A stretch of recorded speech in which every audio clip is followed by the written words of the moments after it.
ये इसकी shorting grading होगी। सबसे पहले अगर कच्चा टमाटर है उसको हम यहाँ से हटा देंगे, बिकॉज कच्चा टमाटर का वो टेस्ट है, वो चीज़ उसमें नहीं आती है। उसके बाद हमारा ये पल्पर होता है। ये हमारा यहाँ पे जो छिलका है, जो रफेज एक्स्ट्रा मटेरियल है, वो यहाँ से बाहर आ गया है, पल्पर है। एक नेक्स्ट लेवल उसकी प्रोसेसिंग हुई, जिसमें और जो भी हमारा स्मॉल जो रह गए थे टमाटर के, जो वो चीज़ें, सिर्फ वो जो वेस्टेज है जो हम घर की किचन में भी हटा देते हैं, ये वो चीज़ हटा रहे। टमाटर का कोई भी न्यूट्रिशन है वो चीज़ ख़त्म नहीं हो रही है। ये हमारा स्टीम में हो रहा है, बॉयल हो रहा है इसका। नेक्स्ट ईयर का टारगेट है वो आसपास 5 से 6 करोड़ के आसपास का टर्नओवर हम लोग एम कर रहे हैं अभी इनिशियली।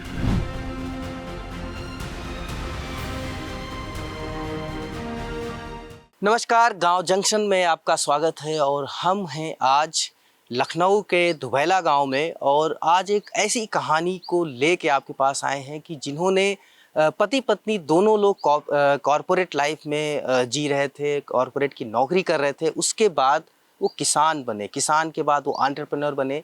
हम बात करेंगे अनंतेश और दीप्ति जी से।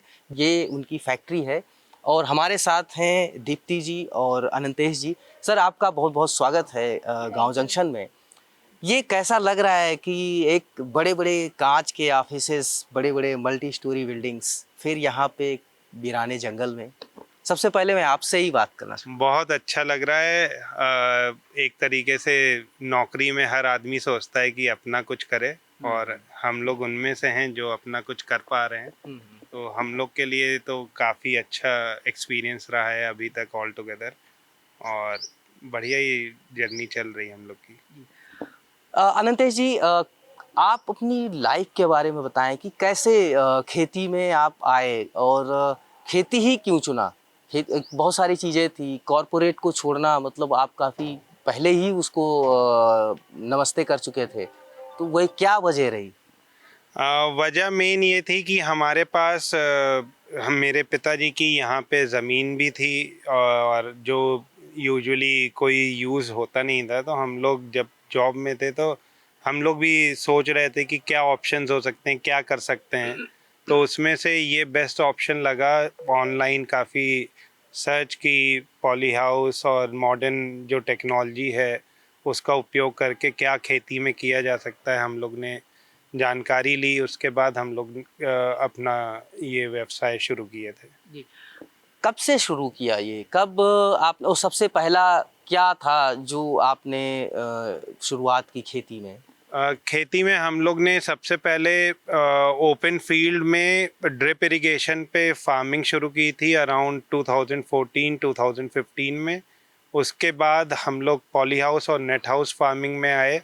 उसमें हम लोग ने खीरे की पैदावार ली, जो सीडलेस कुकुम्बर होता है। उस समय किसी को जानकारी भी नहीं थी कि इंग्लिश कुकुम्बर या सीडलेस कुकुम्बर क्या है। मंडी में हम लोग को काफ़ी मुश्किलें भी उस समय हुई थी उसको बेचने के लिए।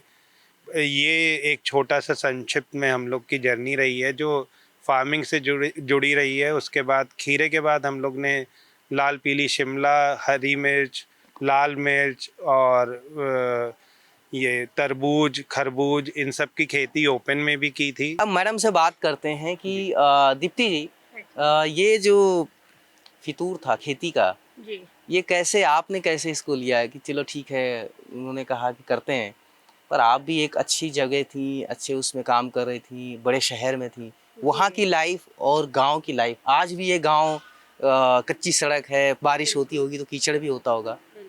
कितना एडॉप्ट करने में कितनी दिक्कत आई? देखिए, इनिशियली बहुत डिफ़िकल्ट था, बिकॉज़ मेरे फादर जो हैं वो आर्मी बैकग्राउंड के थे, और मैं हमेशा से ही सिटीज़ में रही हूँ। भले गांव जाते थे, वो गर्मी की छुट्टियों में छुट्टी मनाने चले गए। तो इनिशियली जब ये डिसीजन आया कि ये लेना है, तो मुझे लगा कि अनंतेश का फितूर है, कुछ सालों में उतर जाएगा। तो मैंने इसको अलाउ किया कि अच्छा ठीक है, जाके कुछ दिन अपने मन की कर लो। मैं अपने नोएडा में जॉब कंटिन्यू कर रही हूँ। प्रोड्यूसर के साथ साथ आप मार्केटिंग एक्सपर्ट के तौर पे, जी, बिल्कुल। आप किसानों से खरीद करके आप बड़ी बड़ी कंपनियों को और इन सबको दे रहे थे। जी। आपका जो अनुभव था पुराना, वो खेती में कैसे काम आया? कुछ तो आप लेके आए होंगे, जो रिटेल का आपने बताया बिजनेस है, वो यहाँ पे कैसे एग्जीक्यूट कर रहे हैं? देखिए, रिटेल का मेन काम होता है कंज्यूमर को समझना, और मार्केट हर तरफ से कंज्यूमर को समझना ही है। चाहे आप खेती कर रहे हो, आप खेती किसके लिए कर रहे हैं? ग्राहकों के लिए। आप रिटेल की दुकान पे क्यों बैठे हैं? ग्राहकों के लिए। तो at the end of the day आपको समझना है कि आपके ग्राहक आपसे क्या चाह रहे हैं। अगर मेरा ग्राहक चाह रहा है कि उसको इस क्वालिटी की सब्जी चाहिए, तो अगर जैसे ऑर्गेनिक का क्रेज़ आ रहा है मार्केट में, तो कहीं ना कहीं डिमांड है ना।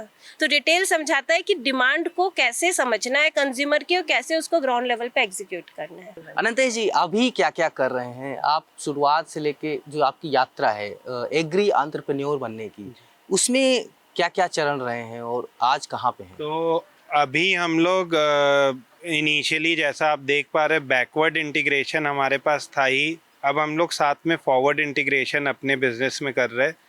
फूड प्रोसेसिंग लाइन में हम लोग घुस चुके हैं और आगे जो यूजुअली फार्मर्स का क्रॉप वेस्ट काफ़ी कुछ चला जाता था या बिक ना पाने की वजह से जो मंडी से वापस आते थे और फार्मर्स को वो फेंक देना पड़ता था या किसी को दान दे देना पड़ता था, वो काफ़ी हद तक अब हम लोग के पास क्रॉप्स जो भी हार्वेस्ट होता है किसान लेके आते हैं। अगर उनका जैसे ज़्यादा उत्पादन है और मंडी में कम मूल्य मिल रहा है तो वो हमारे यहाँ लाते हैं हम लोग को, और हम लोग भी किसानों को से डायरेक्टली ज़्यादा से ज़्यादा सामान प्रोक्योर करते हैं। तो ये आपका दोनों का जर्नी है। हम आपकी फैक्ट्री देखना चाहेंगे जहाँ पे कैसे आप उसको पैकेजिंग करते हैं। जी, तो बिल्कुल अपने मैं आइए। साथियों को बताना चाहूँगा, दर्शक साथियों को, कि हम दीप्ति जी और अनंतेश जी के साथ वो टमाटर कैसे पैक करते हैं, मशरूम कैसे पैक करते हैं, और उसको सालों साल जो खेत में फेंका ना जाए, सालों साल आपके किचन तक पहुँच पाए बिना किसी नुकसान के। तो आपके साथ हम वो देखना चाहेंगे। तो हम अभी आ चुके हैं दीप्ति जी और अनंतेश जी की फैक्ट्री है, जो यहाँ पे पैकेजिंग होती है मशरूम और टमाटर की पैकेजिंग अभी हो रही है। कैसे हो रही है इनसे ही बात करते हैं। अनंतेश जी, आप बताएं कि यहाँ पे आप कितने तरीके की सब्जियों की पैकेजिंग कर रहे हैं, अभी क्या क्या काम हो रहा है? देखिए, कैनिंग एक ऐसी टेक्नोलॉजी है जिसमें मैक्सिमम जो हाई अल्कलाइन या हाई न्यूट्रल फ्रूट्स या वेजिटेबल्स होते हैं उन सब की आप कैनिंग कर सकते हो। अब टेक्नोलॉजी ऐसी भी आ गई है जिसमें कैनिंग आपके एसिडिक फ्रूट्स से और वेजिटेबल्स की भी हो सकती है।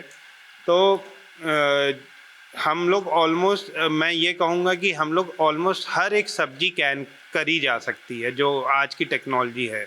मैं अपने साथियों को दिखाना चाहूँगा, टमाटर का पल्प हाँ, या प्यूरी जिसको कहेंगे, वो रखी गई है। ये कितना वजन होगा इसका? ये नेट वेट इसमें जो प्रोडक्ट का रहता है वो 825 ग्राम है। और इसमें अगर मैं फ्रेश के साथ इसको कंपेयर करूं तो ऑलमोस्ट 2.5 केजीज ऑफ फ्रेश टमाटर इतने बड़े कैन में आप प्रिजर्व करके रख ले रहे हो, स्टोर कर सकते हो। That is again without any preservatives. Ma'am, आपसे समझना चाहेंगे कि ये जो इसमें प्रिजर्व किया गया है, उसके कितना फेजेस क्या होते हैं? टमाटर आया, उसको आपने धुला, उसकी ग्रेडिंग करी, फिर उसके बाद क्या क्या करते हैं? इसको कैसे इसमें शेप में लेके आते हैं? देखिए, टमाटर हमारा जो यहाँ पे आया हुआ है, ये इसकी शॉर्टिंग ग्रेडिंग होगी। सबसे पहले अगर कच्चा टमाटर है उसको हम यहाँ से हटा देंगे, बिकॉज कच्चा टमाटर का वो टेस्ट है, वो चीज़ उसमें नहीं आती है। उसके बाद हमारा ये पल्पर होता है, ये पल्पर है। यहाँ पे इस टमाटर को, तो इसका इसका जो जूस बन छिलका रहा होता है है, वो हटा देते हैं। छिलका देखिए, वो छिलका हमारा आइए आप। ये टमाटर का ये मशीन है। जी, ये हमने जूस निकाला। ये हमारा यहाँ पे जो छिलका है, जो रफेज एक्स्ट्रा मटेरियल है, वो यहाँ से बाहर आ गया है, पल्पर है। उसके बाद एक नेक्स्ट लेवल उसकी प्रोसेसिंग हुई, जिसमें और जो भी हमारा स्मॉल जो रह गए थे टमाटर के, जो वो चीज़ें, सिर्फ वो जो वेस्टेज है जो हम घर की किचन में भी हटा देते हैं, ये वो चीज़ हटा रहे। टमाटर का कोई भी न्यूट्रिशन है वो चीज़ खत्म नहीं हो रही है। अच्छा, ये क्या कर रहे हैं? इसको गर्म कर रहे हैं? ये हमारा स्टीम में हो रहा है, बॉयल हो रहा है इसका। हम लोग अभी इसका कंसंट्रेट बना रहे हैं। ये जो नॉर्मल जब टमाटर का जूस जो हम लोग ने पल्पर से निकाला था, इसको थिक करते हैं, जिससे जितना पानी होता है वो नॉर्मल जो आप कह लीजिए ब्रिक्स में नापा जाता है टमाटर का जो भी प्रोडक्शन होता है प्यूरी का। तो अगर नॉर्मल टमाटर आपका 4 ब्रिक्स पे है, यहाँ पे हम उसे 10 ब्रिक्स तक लेके जाते हैं। तो कंसंट्रेट जब इसमें, इसीलिए मैंने कहा कि दुगना या 2.5 गुना टमाटर एक डब्बे में आपके आ जाता है। अभी और क्या क्या करने वाले हैं? मशरूम हो गया, ये हो गया, इसके बाद इसके हमारे अलावा? पास सबसे ज़्यादा डिमांड गुआवा और मैंगो दशहरी आम की हमारे पास वर्ल्ड वाइड हर तरफ से डिमांड्स आ रही हैं। हमारी फैक्ट्री अभी हार्डली 6-7 ही महीने हुआ था चालू किए, मगर जो रिस्पांस हमें दशहरी आम के लिए मिल रहा है वो लग ही नहीं रहा कि 6 महीने में आपको एक्सपोर्ट्स के लिए और इन सब के लिए इतना ज़्यादा आगे से क्वेरीज आएंगी। बहुत बहुत शुक्रिया अनंतेश जी और दीप्ति जी कि आप, सबसे बड़ी चीज़ है कि आप किसी किसान का उत्पाद जो है ख़राब नहीं होने दे रहे हैं और वो वापस जा रहा है। सबसे बड़ी समस्या किसानों के साथ यही होती है कि वो उनका जो बिकता तो है ही है, एक तो रेट नहीं मिलता है, उसके बाद वो उसको ख़राब भी हो जाता है, फेंकना पड़ता है। आप जब किसानों के साथ ख़रीदते हैं, क्या उनके साथ कोई डील करते हैं, बाई बैक डील करते हैं कि इनका रेट वही रहेगा या मंडी रेट पे ही डिपेंड होता है? हम आगे, अभी तो हमारा पहला साल था, आगे के लिए हम इस चीज़ पे कर रहे हैं कि हम किसानों को हर तरह का सपोर्ट देके, कि आप शुरू से जो उनको सॉइल लेवल पे सपोर्ट चाहिए है, उसके बाद बीजों पे अगर कोई सपोर्ट चाहिए, हम पूरा सपोर्ट देके कॉन्ट्रैक्ट फार्मिंग के लिए हम आगे प्रयासरत हैं कि हम आगे उस लेवल पे आए। तो अभी 1 साल में आपका क्या रहता है, मतलब कितना प्रोडक्शन करके और कितना मार्केटिंग कर देते हैं, अगर इन टर्म्स ऑफ मोनेटाइजेशन की बात करें अभी शुरुआत में? आप ये मानिए कि हम लोग का जो नेक्स्ट ईयर का टारगेट है वो आसपास 5 से 6 करोड़ के आसपास का टर्नओवर हम लोग एम कर रहे हैं अभी इनिशियली।